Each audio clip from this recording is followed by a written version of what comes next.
The rain was relentless, each drop like a tiny dagger against my skin as I trudged through the flooded streets of downtown. My thin jacket, a thrift store find from better days, clung to my body, offering no protection against the November chill that cut straight to the bone. The streetlights blurred into hazy halos through the downpour, and my waitressing uniform was soaked beneath my inadequate layers. My feet squished inside shoes that had long ago surrendered their waterproof promise. I'd missed the last bus. Again. The 3-mile walk home loomed ahead after a 12-hour double shift that had yielded barely enough tips to cover next week's groceries. My shoulders ached, my eyes burned from exhaustion, and somewhere deep inside, a voice whispered that this endless struggle, was all my life would ever be. Just keep moving. I muttered to myself, the words lost in the symphony of rain hammering against the pavement. A car splashed by, drenching my already soaked legs with dirty water. I didn't even have the energy to curse. The headlights appeared behind me slowly, a sleek black silhouette cutting through the storm. Unlike the other vehicles that had raced past without a second glance, this one decelerated, purring alongside me like some predatory cat. Even through the rain, I could tell it was expensive, the kind of car I'd only ever seen in movies, or parked outside the high-end restaurants where I couldn't afford to eat. The rear window slid down with mechanical precision. I kept walking, quickening my pace, years of city girl instincts screaming warnings in my head. You'll catch pneumonia walking in this. The voice was deep, accented with something I couldn't place. Italian, maybe? Something European that made ordinary English sound like silk. Allow me to offer you a ride. I hesitated, peering through the rain. The interior light was dim, but I could make out a silhouette, broad shoulders, the gleam of what looked like an expensive watch, the shadowy outline of a man who sat with the easy confidence of someone who owned not just the car, but possibly the whole street it drove on. I don't accept rides from strangers, I said, the words automatic, something my mother had drilled into me since childhood. A soft chuckle emanated from the darkness of the back seat. A wise policy. The car continued to crawl alongside me as I walked. But sometimes, circumstances call for exceptions. You're shivering. He wasn't wrong. My teeth were chattering so hard I worried they might crack. Another block and a half of walking, and suddenly the sleek black car seemed less threatening than the pneumonia he'd mentioned. Where are you headed? He asked, his voice somehow cutting through the rain without raising in volume. Westridge Apartments. The words tumbled out before I could stop them. Stupid. Stupid. You never tell strangers where you live. Ah. Something in that single syllable suggested he knew exactly where that was. The rundown complex on the edge of the district where rent was almost affordable if you worked 2 jobs and had 3 roommates. That's on my way. It wasn't on anyone's way, not anyone who drove a car like that. Lightning cracked across the sky, followed immediately by thunder that seemed to shake the ground beneath my feet. In that brief electric illumination, I caught a glimpse of him. Dark hair, angular jawline dusted with precisely maintained stubble, eyes that seemed to absorb rather than reflect light, and then darkness again, except for the faint red glow of something burning inside the car. A cigar, maybe. Miss? The single word held a question, but also inevitability, as if he already knew my answer, was simply waiting for me to catch up to what had already been decided. Another car roared past, spraying filthy water across my legs. My socks squished with every step. My apartment was still 20 minutes away, and the rain was turning to sleet. Fine, I said, my voice barely audible even to myself. Thank you. The rear door swung open from the inside. I hadn't noticed another person in the car, but now I saw a bulky figure in the front passenger seat, still as a statue facing forward. A driver sat behind the wheel, equally motionless. Neither turned to look at me. I slid into the back seat, bringing Puddles with me, immediately conscious of how out of place I was. The interior smelled of leather, tobacco, and something spicy and expensive. The temperature was perfectly warm. Classical music played at a volume just loud enough to be identified, but not so loud as to interfere with conversation. The man beside me was older than I'd first thought, perhaps in his early 40s, but the kind of older that happens to men in movies, where time only adds character and magnetism. His suit probably cost more than 6 months of my rent, black and impeccably tailored. His hands rested on his thighs. Strong fingers, manicured nails, and a heavy gold ring on his right hand that caught the faint light from the dashboard. "You're drenched," he observed, and without waiting for a response, pressed a button. The partition between the front and back seats slid up silently, sealing us into a private bubble. He reached beneath the seat and produced a soft blanket. "Here." "I'll ruin it," I protested weakly, eyeing the clearly expensive fabric. "It can be replaced," he said with the casual indifference of someone to whom money was an abstract concept rather than a daily worry. I took the blanket, wrapping it around my shoulders, trying not to leave wet marks on the leather seats. "Thank you. Westridge is—" "I know where it is," he interrupted smoothly. The car was already moving, gliding through the storm with barely a sound. "What's your name?" I hesitated. The warmth of the car was seeping into my bones, making me drowsy after so many hours on my feet. The rational part of my brain was screaming stranger danger, but the part of me that was cold, exhausted, and so very tired of fighting every single day just to survive was quieting those alarms. "Ellie," I said finally. "Ellie Winters." He nodded, as if approving of my name. "You may call me Alexander." "May call me. Not my name is." The phrasing struck me as odd, formal in a way people rarely spoke anymore. He offered no last name. "Thank you for the ride, Alexander," I said, trying to match his formality, feeling suddenly self-conscious about my bedraggled appearance. My blonde hair was plastered to my skull. My mascara had certainly raccooned around my eyes, and my uniform, visible beneath my open jacket, was stained from a spilled tray of pasta earlier in my shift. "The pleasure is mine," he replied, and though his expression remained neutral, there was something in his voice that sounded almost like amusement. "You work at Bella Notte, yes? The Italian place on 5th? I stiffened. "How did you know that?" He gestured toward my uniform, the black shirt with the restaurant's logo partially visible beneath my jacket. But something in his eyes made me think he would have known anyway. "Long shift?" he asked, changing the subject. "Double," I admitted. "We're short-staffed and I need the hours." Alexander nodded, his gaze drifting to the window, watching the city blur past. We were moving faster than I'd realized, and I noticed with a jolt that we weren't taking the route to my apartment complex. We were heading downtown, toward the River District, where the penthouses and exclusive clubs were. "This isn't the way to Westridge," I said, a flutter of panic rising in my chest. Alexander turned those dark eyes back to me. "No," he agreed. "It's not." The flutter became a swarm. "I need to go home." "In this weather?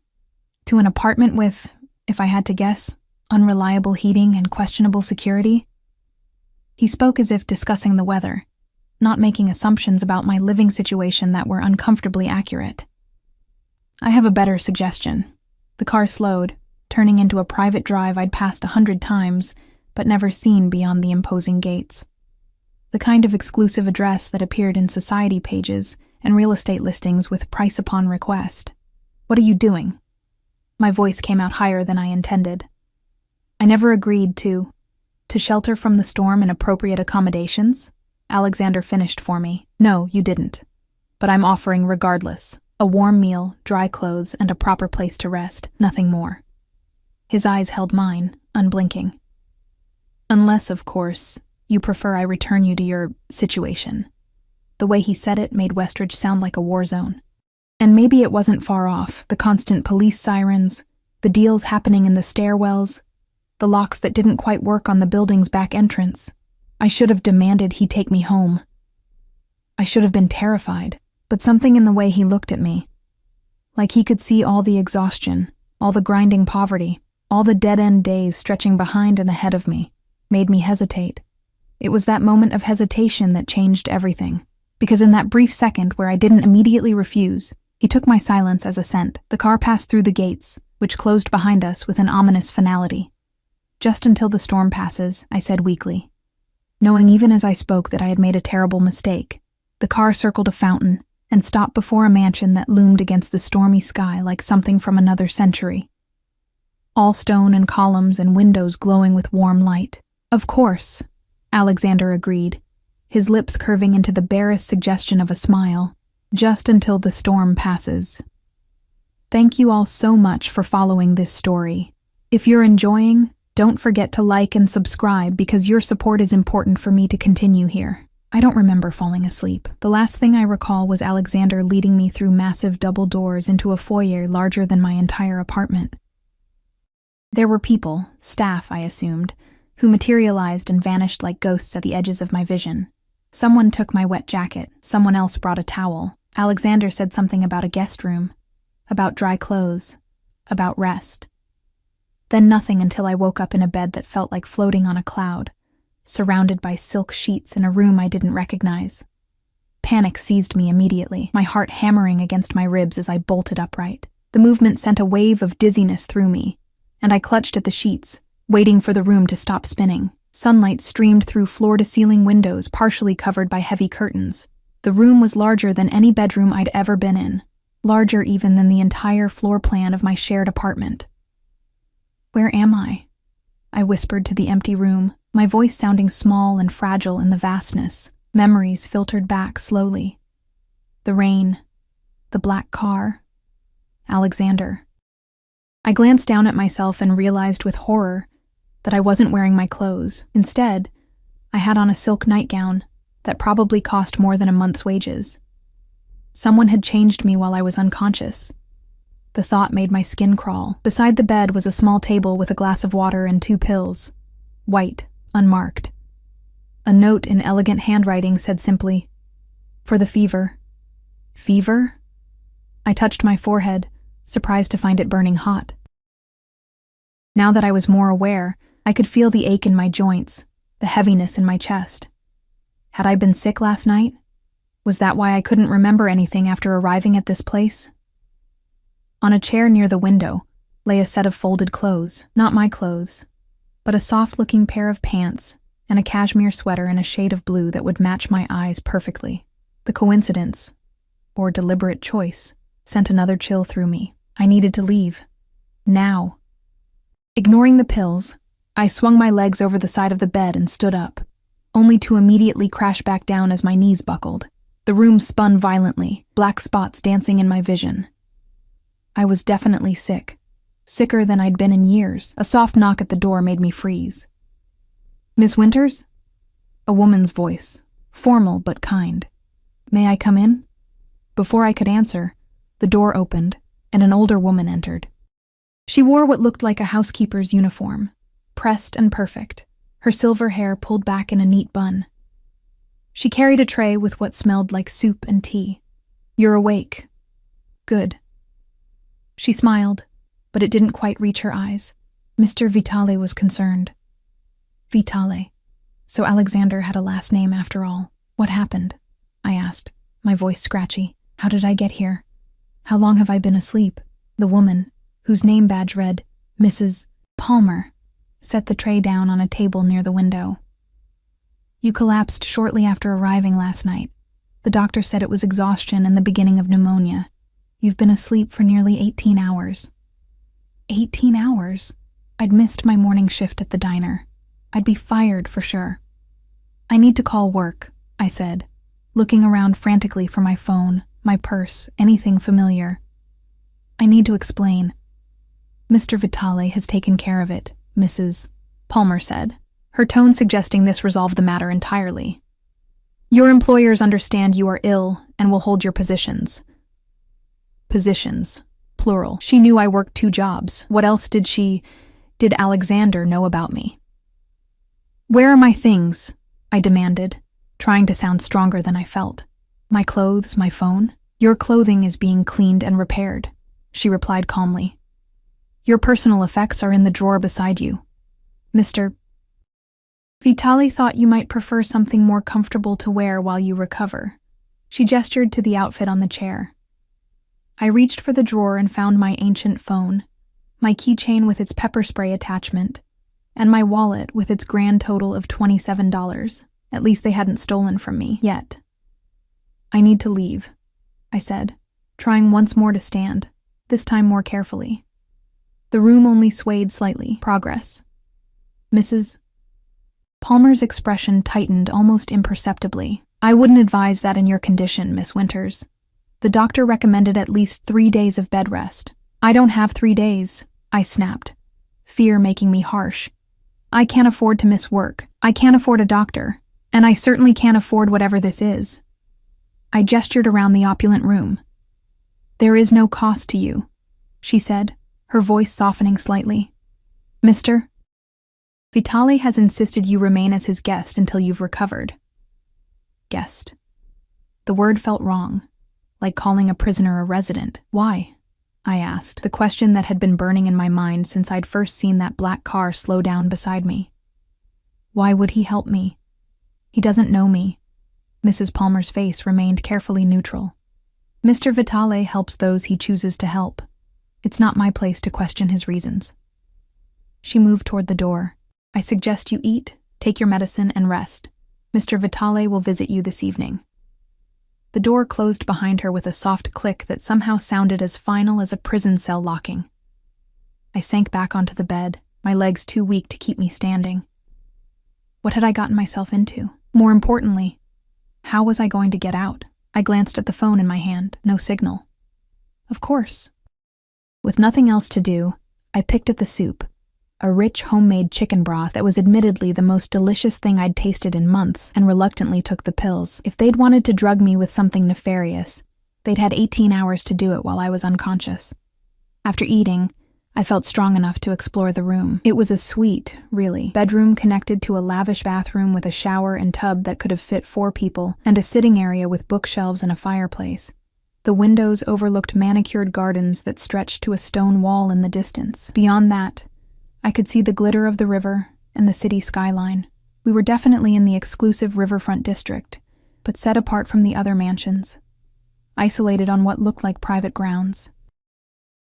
No wonder I'd never seen this place before. It was hidden in plain sight, a fortress disguised as a home. I tried the door to the hallway, locked. Not surprising. I changed into the clothes that had been left for me. They fit perfectly, which was unsettling, and paced the room, trying to piece together what I knew about Alexander Vitale. The name sounded vaguely familiar, like something I might have overheard or read in passing. He was clearly wealthy, powerful. The way his staff moved around him, the way he carried himself. This wasn't just old money. This was power, the kind that didn't need to announce itself, because everyone already knew. As the day wore on, I dozed intermittently, the fever making me drift in and out of consciousness. Each time I woke, there were fresh supplies by my bed, water, medicine, once a book that I'd mentioned in passing to Mrs. Palmer when she brought lunch. They were watching me, listening to me. The thought should have terrified me more than it did. But the fever made everything seem distant, dreamlike. Twilight was painting the sky in shades of purple and gold when I heard another knock at the door. This one was different, more confident, more commanding. I knew who it was before the door swung open. Alexander Vitale entered like he owned the room, which of course he did. He'd changed from the suit I remembered into another one, this one a deep charcoal gray that made his olive skin glow in the fading light. He carried a small box in one hand and what looked like a folder in the other.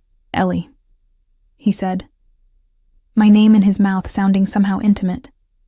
"You're looking better." I stood by the window, arms crossed over my chest, trying not to show how much effort it took to remain upright. "You had no right to bring me here." His expression didn't change, but something flickered in his eyes. Amusement, perhaps. "Would you have preferred I left you in the rain to develop the pneumonia you were already catching? Or perhaps dropped you at your apartment, where you live alone, to potentially become unconscious with no one to help you?" I flinched. How did he know I lived alone? My name was on the mailbox with 3 others. My former roommates who had moved out when they couldn't make rent, leaving me with the full burden. "My staff tells me you're anxious about your jobs," he continued, setting the folder on a table. "I've taken the liberty of arranging for your positions to be held, with paid sick leave." "Why?" I demanded, the question bursting from me. "Why are you doing this? What do you want from me?" Alexander regarded me for a long moment, his dark eyes unreadable. Must I want something? Everyone wants something, I said bitterly, thinking of every supposed act of kindness in my life that had come with strings attached. Perhaps, he conceded with a slight nod, but not always what you might think. He crossed the room to stand near me, not too close, but close enough that I could smell his cologne, something woody and expensive. Consider it a debt settled. What debt? I've never met you before. A small smile played at the corner of his mouth. No, you haven't, but your father and I had business together once. My father. The man who had abandoned my mother and me when I was 5, leaving nothing but debts and broken promises. The man I hadn't seen or heard from in almost 20 years. You knew my father? I whispered, shock momentarily overriding my fear. I knew of him, Alexander corrected. We had mutual interests. He owed me something valuable. When I discovered his daughter was living in my city, I became curious. A chill that had nothing to do with my fever crept up my spine. You've been watching me. It wasn't a question, but he inclined his head slightly, neither confirming nor denying. Let's say I've been aware of your situation. Last night presented an opportunity to meet you properly. There was nothing proper about drugging me and bringing me here against my will, I snapped, anger flaring through my fear. Alexander's expression hardened slightly. You were ill, dangerously so. The doctor gave you medication for the fever, nothing more. You are not a prisoner, Ellie, merely a guest recovering from pneumonia. So I can leave, right now, I challenged, already knowing the answer. You could, he said carefully. I wouldn't stop you. But the doctor advises against it, and it would be unwise to ignore medical advice in your condition. The way he said unwise made it clear this was more than a suggestion. What did my father owe you? I asked, changing tactics. Money? Alexander laughed, a surprisingly warm sound in the growing darkness of the room. Money is rarely the most valuable currency, Ellie. He stepped closer, and this time I had to force myself not to back away. But that's a conversation for when you're stronger. For now, rest, recover. He placed the small box he'd been holding on the table beside me, a gift, for your comfort during your stay. Before I could respond, he turned and walked to the door. There, he paused, looking back at me with an expression I couldn't decipher. I'll have dinner sent up. Tomorrow, if you're feeling better, perhaps you'll join me downstairs. There's much we should discuss. The door closed behind him, and this time, I heard the distinct click of a lock engaging. I sank onto the window seat, legs finally giving out. My father, Alexander Vitale. Some mysterious debt. None of it made sense, and all of it terrified me. With trembling fingers, I opened the box Alexander had left. Inside was a delicate silver bracelet, antique by the look of it, set with small sapphires that matched the blue of the sweater I wore. It was beautiful. It was expensive. It felt like a shackle. Morning came with the soft sound of rain against the windows, and the realization that the fever had broken during the night. I felt weak but clearer, my mind no longer foggy with illness. The clarity brought no comfort, only sharper fear. I'd spent half the night examining the bracelet Alexander had given me. It was old, vintage or antique, with craftsmanship you rarely saw in modern jewelry. The silver was tarnished in the crevices in a way that couldn't be faked, and the sapphires caught the light with the deep blue fire that only real gems possessed. I'd worked at a pawn shop one summer during college. I knew enough to recognize that this wasn't costume jewelry. This was the kind of piece that belonged in a museum or a family vault. The other half of the night I'd spent trying to unlock the door, to pry open the windows, to find any way out of my gilded prison. Nothing had worked. The door was solid oak with a serious lock. The windows, while large and beautiful, didn't open, or if they did, I couldn't figure out the mechanism. I was trapped, waiting for Alexander Vitale to decide what happened next. A soft knock preceded Mrs. Palmer's entrance. She carried fresh towels and a tray with tea and toast. Good morning, Miss Winters. You're looking much improved. I sat on the edge of the bed, the bracelet clutched in my palm. When can I leave? Mrs. Palmer's smile didn't waver. Mr. Vitale has asked me to inform you that you're free to move about the house today, should you feel up to it. He's arranged for lunch in the solarium at 1 o'clock. Not exactly the freedom I had in mind. And if I want to leave the house entirely? Her smile tightened almost imperceptibly. Mr. Vitale mentioned you had concerns about your employment. He's taken the liberty of having your belongings brought from your apartment. They're being arranged in the blue suite down the hall, a more permanent accommodation than this recovery room. My blood ran cold.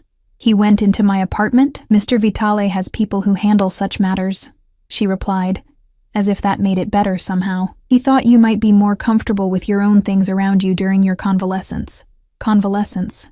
Such an old-fashioned word, like something from a Victorian novel, where young women were always falling ill with mysterious fevers and being sequestered in remote mansions.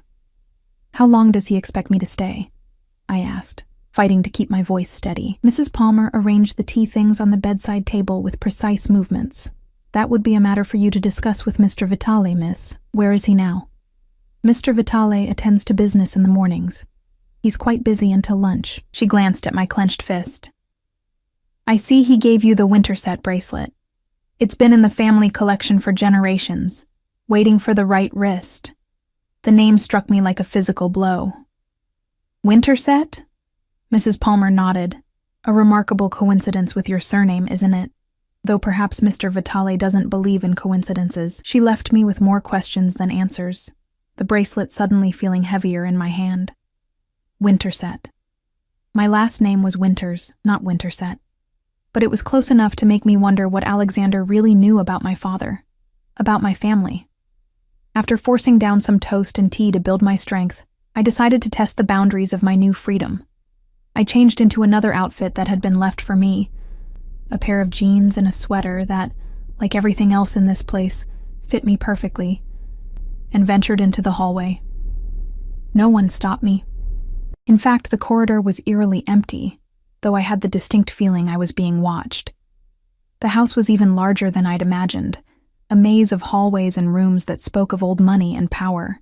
Original artwork hung on walls, antiques filled corners, and every surface gleamed with polish and care. This wasn't just wealth, this was dynasty. I wandered for what felt like hours, opening doors to find libraries, sitting rooms, and what appeared to be a small gallery of Renaissance art. Twice I thought I heard footsteps behind me, but when I turned, the hallway was empty. The few staff members I encountered nodded politely, but offered no conversation. Eventually, I found myself in what must have been the main foyer, a grand space with a sweeping staircase and marble floors. Directly ahead were the massive double doors I vaguely remembered from my arrival. Freedom was just beyond them. I had taken 3 steps toward the exit, when a voice stopped me. The gardens are lovely, even in the rain, but I wouldn't recommend them in your condition. I turned to find a man I hadn't seen before standing at the base of the staircase. He was younger than Alexander, but had a similar bearing, expensive suit, watchful eyes, and an air of authority. Unlike Alexander's smooth Italian accent, this man's voice carried the sharp edges of Eastern Europe. Who are you? I asked, not bothering to hide my suspicion. Dmitry Volkov, head of security. He didn't move from his position, but somehow his presence seemed to fill the space between me and the doors. Mr. Vitale asked me to ensure your safety during your stay. My safety or my captivity? I challenged. A hint of amusement crossed his face. In this house, Miss Winters, those concepts are often the same. So I am a prisoner. You are a guest under protection. He glanced at his watch. It's nearly 1. The solarium is through the east wing. Would you like me to escort you? It wasn't really a question. I could feel the weight of unseen eyes watching us, the subtle pressure of command in his voice. I had pushed as far as I could for now. Lead the way, I said, trying to sound braver than I felt. The solarium was breathtaking, a cathedral of glass and wrought iron that jutted from the back of the house, overlooking gardens that stretched to the river beyond. Despite the rain, light filled the space, reflecting off white marble floors and dancing through tropical plants that thrived in the controlled climate. Alexander was already there, seated at a small table set for 2. He rose when we entered, a gesture of old-world courtesy that seemed both natural and calculated.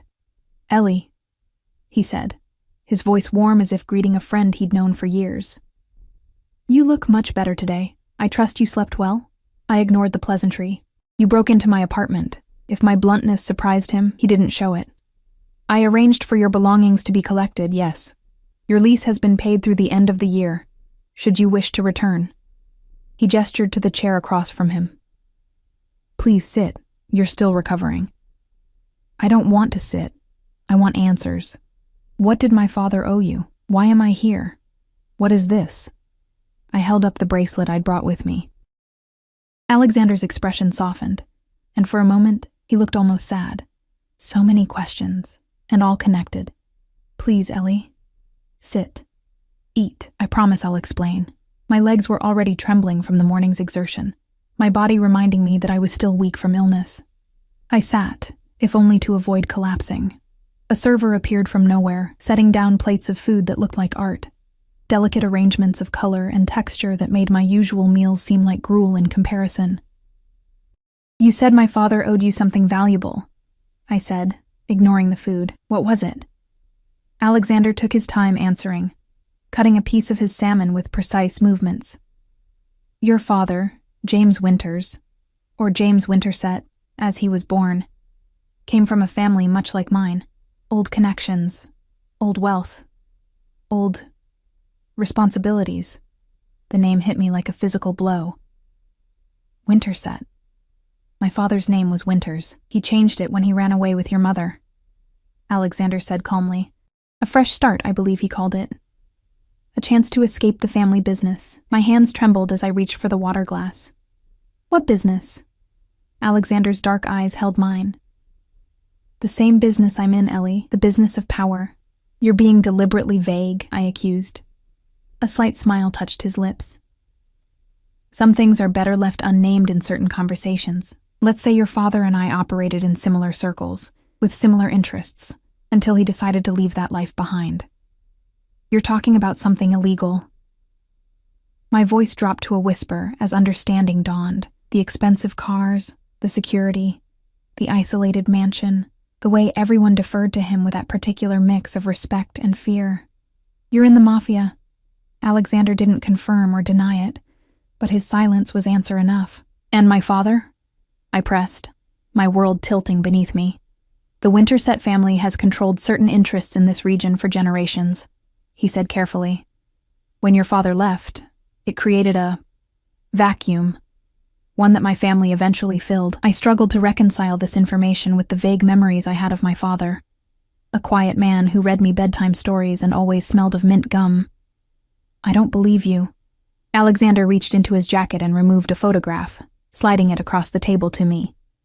It showed two men, much younger, standing in front of what looked like a nightclub. One was unmistakably my father, his arm around the shoulders of a man who could only be a youthful Alexander. We were friends once, Alexander said softly, before he betrayed his obligations, before he stole something that didn't belong to him. What did he steal? I asked, unable to look away from the photograph, from this evidence of a life I'd never known my father had, the Winterset legacy, the connections, the territories, the loyalties that should have been preserved for the next generation. Alexander's eyes lingered on my face. For you. I felt sick. I don't want any part of whatever this is. And yet, here you are, he gestured around us, in your family's rightful place. The Winterset bracelet on your wrist, or in your hand at least. I set the bracelet on the table between us. I don't want it. It's yours by blood, regardless of what you want. Alexander pushed it gently back toward me. Just as certain responsibilities are mine, regardless of what I might personally desire. What responsibilities? To protect what's mine, to honor old agreements. His voice softened. To look after the daughter of a man who was once like a brother to me. You don't even know me, I protested. Alexander's gaze was steady, penetrating. I know you work 2 jobs to survive, yet still send money to your mother in assisted living every month. I know you graduated with honors despite working full-time throughout college. I know you haven't had a proper meal or a full night's sleep in years, yet you never complain, never ask for help. The extent of his knowledge about my life was terrifying. You've been watching me. For how long? Since your father died 3 months ago. The world seemed to stop. What? Alexander's expression changed, genuine surprise crossing his features. You didn't know. My father's been gone for 20 years, I said, my voice hollow. He left when I was 5. Alexander was silent for a long moment. He left your life, yes, but he remained very much alive, Ellie. He died in Naples on July 12th, heart attack. The room seemed to spin around me. 20 years of abandonment, of wondering, of building a story in my head about who my father was and why he'd left. All of it crumbling in the face of this new information. He hadn't just disappeared. He'd started a new life somewhere else. And now he was truly gone, the possibility of answers buried with him. Why didn't anyone tell me? I whispered. Your mother knew. I assumed she had told you, my mother, whose mind had been slipping away for years, trapped in a fog of early-onset dementia. She probably hadn't understood, hadn't remembered to tell me. His death changed things, Alexander continued after a moment. Released certain obligations, created new ones. What does that mean for me? I asked, suddenly exhausted. Alexander reached across the table, his fingers brushing mine. It means you have choices to make, Ellie Winterset. About who you are. About what you want to become. I pulled my hand away. My name is Winters. For now, he agreed, and the certainty in his voice sent a chill through me. But blood has a way of calling us back to who we truly are. Your father discovered that in the end. What do you mean? Alexander's eyes held a sadness I hadn't seen before. He was coming home, Ellie. Coming back to make amends, to set things right. His heart gave out before he could return. I stood suddenly, unable to bear any more revelations. I need time. To think. Of course. Alexander rose as well, towering over me. Take all the time you need. You're safe here. Safe. The word seemed to mock me. I'd never felt less safe in my life. As I turned to leave, his voice stopped me. Ellie. The bracelet. I looked back at the silver and sapphires gleaming on the table between us. It belonged to your grandmother, he said softly. And her mother before her. It's part of your heritage, whatever you decide. I hesitated, then took it, clutching it in my fist as I fled the solarium, emotions I couldn't name threatening to drown me. Behind me, I felt Alexander's eyes following, patient and certain, like a predator who knows his prey has nowhere to run. Night fell, and with it came a storm that matched the turmoil inside me. Lightning illuminated my new quarters, the blue suite Mrs. Palmer had mentioned, in harsh flashes, revealing unfamiliar shadows in a room filled with my familiar possessions. My books stacked neatly on shelves built for leather-bound classics. My threadbare quilt, the one my grandmother had made, spread across a bed that probably cost more than my entire life's earnings. My photographs, the cheap frames looking shabby against the silk wallpaper, all of it wrong, all of it right. Like me in this house, something that didn't belong yet somehow fit into a space that had been waiting. I'd spent the afternoon poring over the contents of a folder Alexander had sent to my room, documents about my father, about the Winterset family, about a legacy I'd never known existed. Birth certificates showing my father's true name, property deeds in Naples, in New York, in this very city, newspaper clippings obliquely referencing business dealings that never quite named what business was being done, and photographs. So many photographs of my father in another life. Younger, harder, surrounded by men in expensive suits with watchful eyes. And later, softer images of him in Italy, sitting at cafes, walking along a marina, always alone. Always with that same look of melancholy I remembered from my childhood. I twisted the bracelet around my wrist, where I'd finally placed it out of a strange sense of connection to a family I'd never known. The weight of it was unfamiliar, but not uncomfortable. A knock at the door pulled me from my thoughts. "Come in," I called, expecting Mrs. Palmer with evening tea, or perhaps Dimitri checking on my safety. Instead, Alexander entered, bringing with him the scent of rain and that indefinable aura of power that seemed to fill any space he occupied. He'd changed from his earlier suit to more casual attire, though his version of casual still involved tailored slacks and a shirt that probably cost more than a month of my rent. "You've been reading," he observed, nodding toward the scattered papers on my bed. "Trying to understand a life I never knew existed," I replied, too emotionally exhausted for hostility. Alexander moved to the window, looking out at the storm. Lightning cast his profile in stark relief. The strong jaw, the aristocratic nose, the eyes that seemed to absorb rather than reflect light. "And what have you concluded?" he asked, his voice quiet beneath the roll of thunder. "That I didn't know my father at all. That my mother kept secrets from me my entire life. That you—" I hesitated. "That you know more about my family than I do." He turned to face me. "Not more. Different parts. Your mother knew James the idealist, the man who wanted to escape his birthright.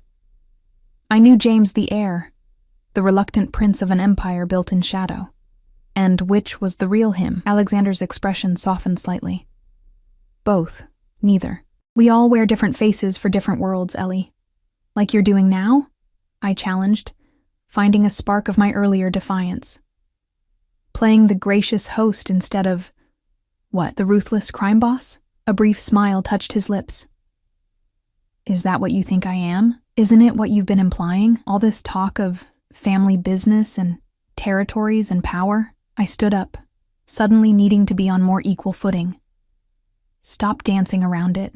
Tell me exactly who you are, who my father was, and what you want from me." Alexander was silent for a long moment, studying me with an intensity that made me want to look away. I didn't. "Your father and I were born to families that have controlled certain enterprises in this region for generations," he finally said. "Not everything we did was strictly legal, but not everything was criminal either. Power exists in the gray spaces, Ellie." "So you're admitting you're in the Mafia?" I pressed. "That word is a simplification, but yes, if it helps you understand." He moved closer, his presence filling the space between us. "Your father was positioned to take control of the Winterset holdings when his father died. Instead, he ran away with your mother, abandoning his responsibilities, his family connections. He took something valuable when he left. Information, leverage, call it what you will, that protected him from repercussions. And now that he's dead, that protection is gone, I guessed. Pieces falling into place. That's why you suddenly appeared in my life." Alexander nodded. "Partly. But there's more. Your father contacted me before he died. He wanted to make amends, to ensure you would be protected after he was gone. He knew his heart was failing. Protected from what?" I asked, though I was beginning to understand. "From the vacuum his death would create. From those who might see you as leverage, as a weakness to exploit." Alexander's voice hardened. "There are others in our world who aren't as principled as I am." A bitter laugh escaped me. "Principled? You've basically kidnapped me. I've given you sanctuary," he corrected. "Had I left you in that apartment, alone and unaware of your heritage, you would have been dead within a week of the news spreading that James Winterset's daughter was unprotected." The certainty in his voice sent a chill through me. "Why would anyone care about me? I'm nobody." "You're a Winterset," Alexander said, as if that explained everything. "Blood matters in our world, Ellie. Lineage, legacy. With your father gone, certain holdings, certain loyalties, revert to his heir." The implication hung in the air between us. "Me," I whispered. "You're saying I've inherited some kind of criminal empire?" "I'm saying you've inherited a position of significance, should you choose to claim it." Alexander reached out, his fingers brushing over the bracelet on my wrist. "Your father hoped you never would. He wanted you kept away from this life. That was part of our final agreement." "Then why bring me here? Why tell me any of this?" Lightning flashed, illuminating the intensity in his eyes. "Because I don't have the luxury of honoring that agreement anymore. Things have changed. Balances of power have shifted. Your father's old rivals know about you now, and they'll come for you whether you understand what you represent or not." I pulled away from his touch, my mind reeling. "So what am I supposed to do? Just hide here forever?" "No." Alexander's voice was firm. "You have choices, Ellie. Always remember that." "What choices? It sounds like I'm trapped no matter what." He moved to the window again, his back to me. "You could claim your birthright. Take control of the Winterset interests, with my guidance and protection until you learn the business. It would create a powerful alliance between our families." "Become a criminal, you mean?" I said flatly. He turned, one eyebrow raised. "Is that worse than being a wage slave? Working yourself to exhaustion for employers who see you as disposable? At least in our world, power is honest about what it is. His words struck uncomfortably close to the despair I'd felt, trudging through the rain that night, invisible to the world that exploited my labor without valuing my humanity. "What's the other choice?" I asked, my voice smaller than I intended. "Renounce your claim, formally, officially, with witnesses from the families. Transfer your birthright to me as your father's former right hand. I would absorb the Winterset holdings into my own. And then what? I just go back to my old life like none of this happened?" Alexander shook his head. "You couldn't go back to your old apartment, your old jobs. It wouldn't be safe. But I could set you up somewhere new, somewhere distant, with a new identity. Enough money to start fresh, to never worry about rent or medical bills again. Exile." That's what he was offering. A comfortable cage in some distant city. Always looking over my shoulder, always wondering if my past had found me. "And if I choose neither option?" I challenged. His expression hardened. "Then you leave here unprotected, with every rival family knowing exactly who you are and what you represent. I give you 3 days, at most."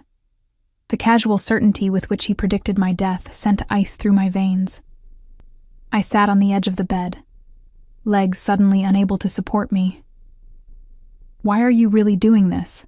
I asked, searching his face for the truth. "It can't just be about some old promise to my father." Alexander was silent for a long moment, the storm filling the space between us with electricity and shadow. When he finally spoke, his voice was different, softer, almost vulnerable.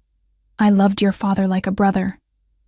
We grew up together, trained together, learned the business side by side. When he left, when he betrayed everything we'd built." He paused, something like old pain crossing his features. "I hated him for years, then I understood him, and finally I envied him." Envied him? The concept seemed impossible, this powerful man envying my father's life of anonymity and struggle. "He chose freedom, Ellie. He chose love over duty. It's a choice men in my position rarely get to make." Alexander's eyes met mine, something raw and honest in them that I hadn't seen before. "When I saw you walking in the rain that night, I recognized you immediately. You have his eyes, his stubborn chin, but you have something he lost, that fire, that determination to survive no matter what life throws at you." He moved closer, until he was standing directly before me. "I didn't just promise your father I'd protect you. I promised myself I'd give you what he never could, the truth about who you are and the power to choose your own path. Even if that path leads away from you?" I asked, suddenly understanding something I hadn't seen before. The way he looked at me wasn't just about obligation or power or my father's legacy. There was something else there, something more personal. Alexander reached down, his fingers tilting my chin up so our eyes met. Even then, though I admit, I hope it doesn't. The intensity in his gaze made my breath catch. This close, I could see the flecks of amber in his dark eyes, the slight scar above his left eyebrow, the controlled power in every line of his body. "Why?" I whispered. "Because in all my years in this life, I've never met anyone who intrigued me the way you do. Your resilience, your defiance, your unwillingness to be broken by a world that's tried its best to break you." His thumb brushed across my cheek, the touch electric. "I find myself invested in your future, Ellie Winterset, more than I should be." The air between us seemed charged with possibilities, dangerous, exhilarating possibilities I'd never imagined for myself. A world of power and risk, of luxury and danger. A world where I might never again have to count pennies for bus fare or choose between medicine and food. A world with this enigmatic, dangerous man who looked at me like I was something precious and powerful, not the invisible girl I'd been my entire life. "I need time," I said, pulling back slightly from his touch. "To think. To decide." Alexander nodded, stepping back. "Of course. Take all the time you need." He moved toward the door, then paused, looking back at me. "But not too much time, Ellie. The world won't wait forever." After he left, I stood at the window, watching lightning split the sky above a city that suddenly seemed both familiar and foreign. Below, in the garden, I could see the silhouettes of men patrolling the grounds, Dimitri's security team, keeping watch. Keeping me safe, or keeping me contained? Perhaps both. Just as this house was both my sanctuary and my prison, just as Alexander was both my protector and my captor. I touched the bracelet on my wrist, feeling the weight of history, of legacy, of blood. My father had run from this life, had hidden me from it. But perhaps he'd always known it would find me eventually. Perhaps that's why he'd reached out to Alexander at the end. Not just to protect me, but to give me the choice he'd never felt he had. The storm was beginning to pass, the lightning more distant, the rain softening to a gentle patter against the glass. Dawn would come soon, bringing with it the day I would have to decide who I truly was. Ellie Winters, the struggling waitress with nothing to her name, or Ellie Winterset, heir to a dynasty built in shadow. As the first pale light of morning touched the horizon, I made my choice. I would stay. Not out of fear, not out of weakness, but because for the first time in my life, I had the power to choose my own fate instead of just surviving whatever fate handed me. I would learn this world, understand it, master it if I could. I would discover who my father truly was, and in doing so, perhaps discover who I might become. And Alexander Vitale, he would be my guide, my protector, perhaps something more. The electricity between us couldn't be denied. The pull I felt toward him both terrifying and exhilarating. I slipped into bed as the storm faded completely, the Winterset bracelet still on my wrist, Alexander's scent still lingering in the room. And for the first time in years, I fell asleep without fear of what tomorrow might bring. Instead, I dreamed of power, of passion, and of possibilities I'd never dared imagine. I dreamed of becoming someone new, someone stronger, someone who would never again be invisible in the rain. Thank you all so much for following this story. If you're enjoying it, don't forget to like and subscribe because your support is important for me to continue here.